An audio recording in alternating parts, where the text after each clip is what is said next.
How has the eugenics movement gradually shifted into more covert applications over time? The eugenics movement, which gained prominence in the late 19th and early 20th centuries, was initially an openly stated effort to improve human genetic qualities through selective breeding and the prevention of certain groups from reproducing. However, after its association with Nazi atrocities and forced sterilizations in the mid 20th century, the eugenics movement faced widespread condemnation. Over time, its principles and goals have become more covert, evolving into policies, ideologies, and practices that are less explicitly connected to eugenics, but may still have similar effects on society. Here's how this shift has occurred. 1. From open eugenics to covert eugenics. Early eugenics, late 19th to mid 20th century. Eugenics was widely discussed and implemented in many countries, particularly in the US and Europe, with a focus on sterilization, immigration restrictions, and forced segregation of those deemed unfit. Policies included forced sterilizations of individuals labeled as mentally ill, disabled, or of undesirable races. High-profile institutions, including the Rockefeller Foundation, supported eugenics research, and famous scientists like Francis Galton and Charles Davenport promoted these ideas as a means to improve the human race. Post-World War II rejection of explicit eugenics, the Nazi legacy and the fall of open eugenics. After World War II and the Holocaust, where eugenics principles were taken to extreme and deadly lengths, e.g., the genocide of the disabled, Jews, Romani people, etc., eugenics became widely discredited in mainstream society.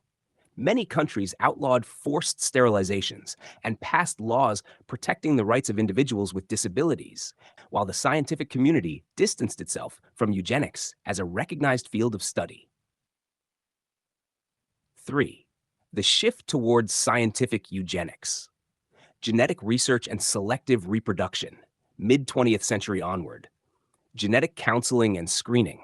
By the 1960s and 1970s, eugenic principles began to resurface more covertly through genetic counseling and prenatal screening, initially intended to identify potential genetic disorders before birth. In vitro fertilization, IVF, and genetic selection.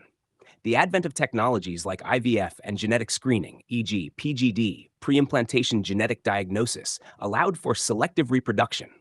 Parents could choose embryos with desired traits or eliminate embryos with certain genetic defects, often seen as an extension of eugenic goals, but framed in more scientific and ethical terms. Genetic engineering. As gene editing techniques like CRISPR-Cas9 emerged, the ability to directly modify human embryos to eliminate undesirable traits or enhance desirable ones has further fueled concerns about the potential for eugenic practices under the guise of medical advancement. 4. Eugenics in public policy and social programs. Population control programs. In the mid 20th century, population control became a key element of international development policy, often framed as a solution to global poverty and overpopulation.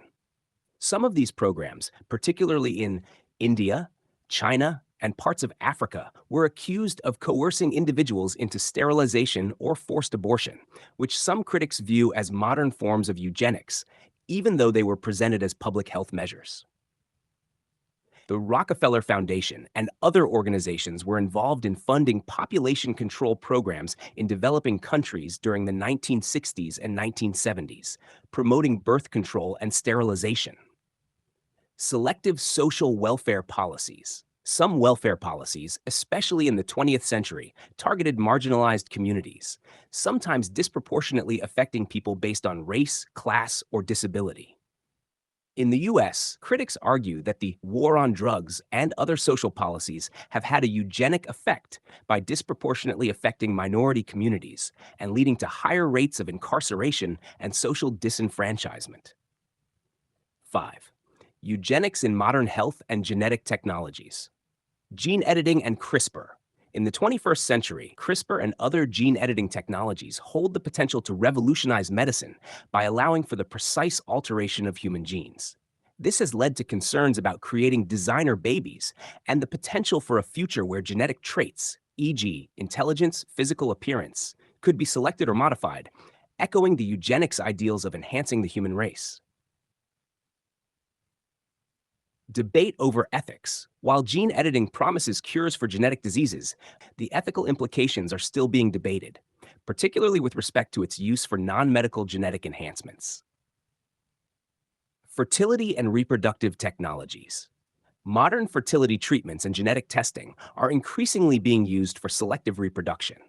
In countries like the US, individuals undergoing IVF may choose to implant only embryos that are free of certain genetic conditions, or even choose characteristics such as gender or appearance. Reproductive freedom versus eugenics. The line between reproductive autonomy and the potential for eugenics is increasingly blurred as genetic technologies advance. Some fear that these practices might be used to subtly enforce societal norms and discrimination. 6. The covert eugenics agenda in public health and policy. Health screening and genetic testing. Large-scale genetic testing programs have become increasingly common, and concerns have been raised about the use of genetic data for purposes that could marginalize certain groups, such as people with disabilities or genetic predispositions to particular conditions.